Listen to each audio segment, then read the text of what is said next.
ഇപ്പൊ ഈ പറയുന്ന തിരഞ്ഞെടുപ്പില് ഈ പറയുന്ന CPM-ഉം ഒപ്പം തന്നെയുള്ള BJP തമ്മിലുള്ള ഡീല് കോൺഗ്രസിനെ പരാജയപ്പെടുത്തുമെന്ന് പ്രതിപക്ഷം പറയുന്നുണ്ടല്ലോ. അപ്പൊ അതിനെക്കുറിച്ച് സാറിന് എന്താണ് പറയാനായിട്ടുള്ളത്?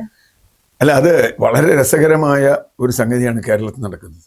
നോക്കൂ, കേരളം ഭരിക്കുന്നത് ഇന്ത്യ മുന്നണിയിലെ ഒരു കക്ഷിയാണ് എന്ന് പറയാവുന്ന ഒരു കക്ഷിയല്ല, 2-3 കക്ഷികളുണ്ട്.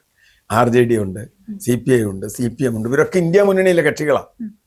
പക്ഷേ ഇന്ത്യ മുന്നണി പരാജയപ്പെട്ടാൽ ഏറ്റവും സന്തോഷിക്കുന്നത് കേരളത്തിലെ CPM ആണ്, BJP-കാരല്ല. ഇപ്പോൾ ബീഹാർ തെരഞ്ഞെടുപ്പിൻ്റെ പരാജയത്തിൽ ഏറ്റവും സന്തോഷിച്ചത് CPM ആണ്. അതിന് കാരണം എന്താ? കാരണം എന്ന് പറഞ്ഞാൽ അവരെ സംബന്ധിച്ചിടത്തോളം അവരുടെ മുഖ്യ ശത്രു കോൺഗ്രസ്സാണ്. കോൺഗ്രസ് മുക്ത ഭാരതം എന്ന മോദിയുടെ അജണ്ട കേരളത്തിൽ നടപ്പാക്കാൻ ചുമതല ഏൽപ്പിച്ചിട്ടുള്ള ആളാണ് പിണറായി വിജയൻ എന്ന് വേണമെങ്കിൽ ഞാൻ ഒറ്റ വാക്കിൽ പറയും. അങ്ങനെയാണ് അതിൻ്റെ ഒരു ട്രെൻഡ് വരുന്നത്.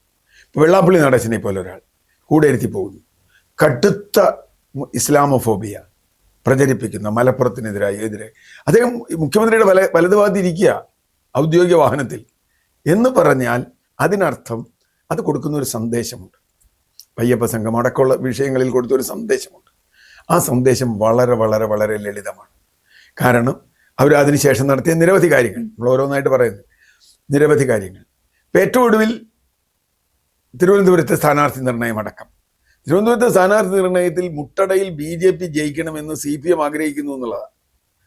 അവിടുത്തെ ഒരു കൗൺസിലറാണ് പറയുന്നത്, അവിടുത്തെ ഒരു പഴയ കൗൺസിലറും ലോക്കൽ കമ്മിറ്റി മെമ്പറുമാണ് പറയുന്നത് ഇത് BJP-യുമായുള്ള ഒത്തുകളിയാണ്.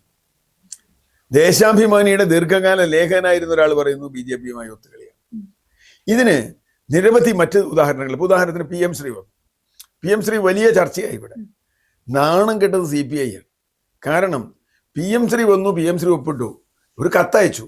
ആ കത്തിന് അവിടെ ശിവൻകുട്ടി നേരത്തെ പോയി പറഞ്ഞിട്ടുണ്ടാവും മന്ത്രിയോട്, ഇതിന് മറുപടി ഒന്നും അയക്കണ്ട, ഞങ്ങളുടെ തെരഞ്ഞെടുപ്പ് കഴിഞ്ഞിട്ട് മതി, മറുപടി ഒന്നും അയക്കില്ല. അപ്പോൾ PM ശ്രീ പദ്ധതി ഉണ്ടോ? ഉണ്ട്. ഇല്ലേ? ഇല്ല എന്നുള്ള രൂപത്തിൽ. എന്താ PM ശ്രീ പദ്ധതി എന്നുള്ളത് നമ്മൾ പറയേണ്ട. സഖാവ് MA ബേബി അടക്കം മുഹമ്മദ് റിയാസ് അടക്കം എഴുതിയ ലേഖനങ്ങൾ നമ്മുടെ മുമ്പിലുണ്ട്. PM ശ്രീ പദ്ധതി നിയോഗം. അപ്പോൾ BJP-യുടെ ഒരു സാമ്പത്തിക വിദ്യാഭ്യാസ നയം അതുപോലെ നടപ്പാക്കുക, NEP നടപ്പാക്കുക എന്ന ലക്ഷ്യത്തോടു കൂടി ഒപ്പിട്ട ഒരു കരാറാണ് PM ശ്രീ. അത് റദ്ദാക്കണമെന്ന് പറഞ്ഞു എന്നല്ലാതെ അതിനുശേഷം മന്ത്രിസഭാ യോഗം നടന്നു, എല്ലാം നടന്നു. 2 ആഴ്ച കഴിഞ്ഞു അതിനൊരു മറുപടി അയക്കാം. ഇത് വേണ്ടാന്ന് തീരുമാനിച്ച് മന്ത്രിസഭ തീരുമാനിച്ച് LDF തീരുമാനിച്ചിട്ട് 2 ആഴ്ച കഴിഞ്ഞു. എന്നാൽ കരാർ ഒപ്പിടാൻ മന്ത്രിസഭയോടും ചോദിച്ചില്ല, LDF-നോടും ചോദിച്ചില്ല. അതാണ് ഒന്നാമത്തെ കാര്യം.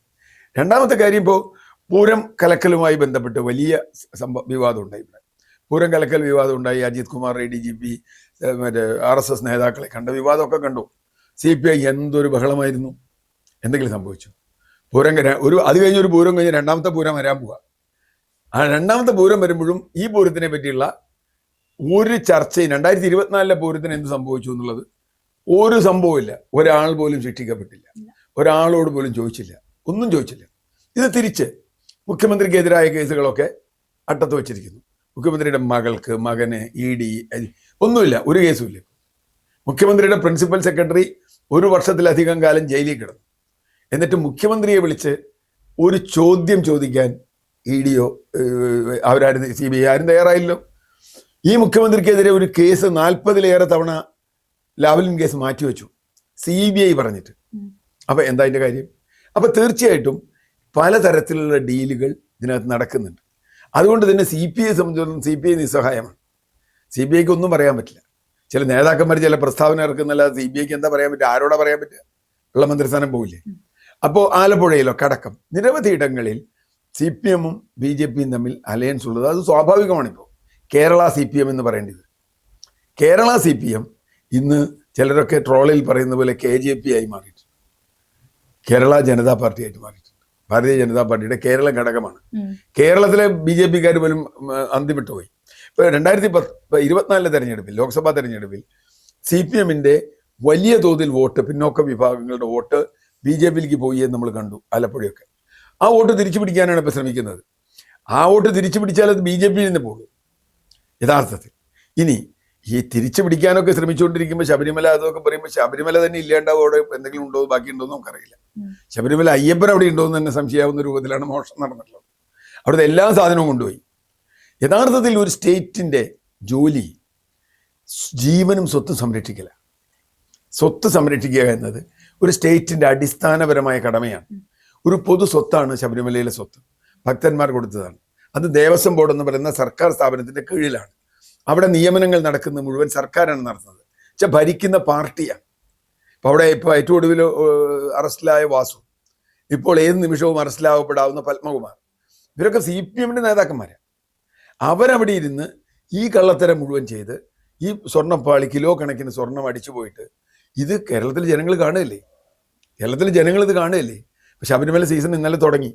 അത് നമുക്ക് അത്ഭുതപ്പെട്ടു പോകും. ആളുകൾക്ക് ഭക്തിയും വിശ്വാസമൊക്കെ ഉണ്ട്, അതിന് നമുക്കൊരു എതിരുമല്ല. കാരണം എനിക്ക് എൻ്റെ വിശ്വാസം അനുസരിച്ച് ഭക്തി അനുസരിച്ച് ശബരിമലയ്ക്ക് പോകാതിരിക്കുക, അതൊക്കെ ചെയ്യാം. പക്ഷേ ഒരു ഭക്തൻ സ്വന്തം ഇഷ്ടപ്രകാരം സ്വന്തം വരുമാനത്തിൽ നിന്ന് ഒരു വീതം ക്ഷേത്രത്തിലേക്ക് കൊടുത്താൽ അതവിടെ ഉണ്ടാവുമെന്ന് അവന് ഉറപ്പില്ലെങ്കിൽ പിന്നെ കൊടുക്കൂ. കാരണം അയ്യപ്പൻ്റെ കയ്യിലല്ലല്ലോ ഇത് കൊടുക്കണേ. നമ്മൾ അവിടെയുള്ള പൂജാരി മുതൽ ദേവസ്വം കമ്മീഷണർ വരെ അല്ലെങ്കിൽ ദേവസ്വം ബോർഡ് വരെയുള്ള ആളുകളല്ലേ കൊടുക്കണേ. ആ സ്വത്ത് സംരക്ഷിക്കുന്നതിൽ ദയനീയമായി പരാജയപ്പെട്ടു. ഇപ്പോൾ പറയുന്നത് ഞങ്ങൾ അന്വേഷണത്തിൽ ഇടപെടില്ല. അന്വേഷണത്തിൽ അല്ലെങ്കിൽ ഇടപെടാൻ പറ്റില്ല. എന്താ കാര്യം?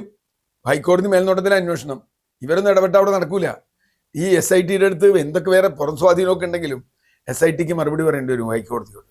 അതുകൊണ്ട് SIT ഒരു കാരണവശാലും നീങ്ങാൻ പറ്റില്ല. അതുകൊണ്ടാണ് അവർ വളരെ സ്റ്റെപ്പ് ബൈ സ്റ്റെപ്പായിട്ട് ഇവിടെ വാസു ഇനിയിപ്പോൾ ആരാന്നും പറയാൻ പറ്റില്ല. അപ്പോൾ ഇങ്ങനൊരു സാഹചര്യം കേരളത്തിൽ നിൽക്കണേ വളരെ മോശമായ. ഇപ്പോൾ PM ശ്രീയിലെ തർക്കവും ഈ പറഞ്ഞ തർക്കമൊക്കെ നിൽക്കുകയാണ്. ഇതിലൊക്കെ വളരെ വലിയ തോതിൽ കേന്ദ്രം, ഇവിടെ ശബരിമലയിൽ സ്ത്രീ പ്രവേശിക്കണോ വേണ്ടോ എന്നുള്ള വിഷയത്തിൽ കേരളം മുഴുവൻ ഇറങ്ങിയ BJP ശബരിമല അടിച്ചു മാറ്റിയിട്ടും BJPക്ക് അതിൽ താല്പര്യമില്ല എന്ന് പറഞ്ഞാൽ അതിൻ്റെ അർത്ഥം എന്താ? ഒരു അന്വേഷണമല്ലേ EDയിലെ BDയിലെ ഒന്നുമില്ല. അപ്പം എന്ന് പറഞ്ഞാൽ കോൺഗ്രസ് മുക്ത ഭാരതത്തിന്, കോൺഗ്രസ് മുക്ത കേരളം ഉണ്ടാക്കാൻ സഖ്യകക്ഷിയായി നിൽക്കുകയാണ് CPM എന്ന് പറയേണ്ടി വരും. ഇതിൻ്റെ ഡാമേജ് ഏൽക്കാൻ പോകുന്നത് കേരളത്തിനാണ്, കേരളത്തിൻ്റെ മതേതര ഫാബ്രിക്കിനാണ് എന്ന് നമുക്ക് പറയാൻ പറ്റും.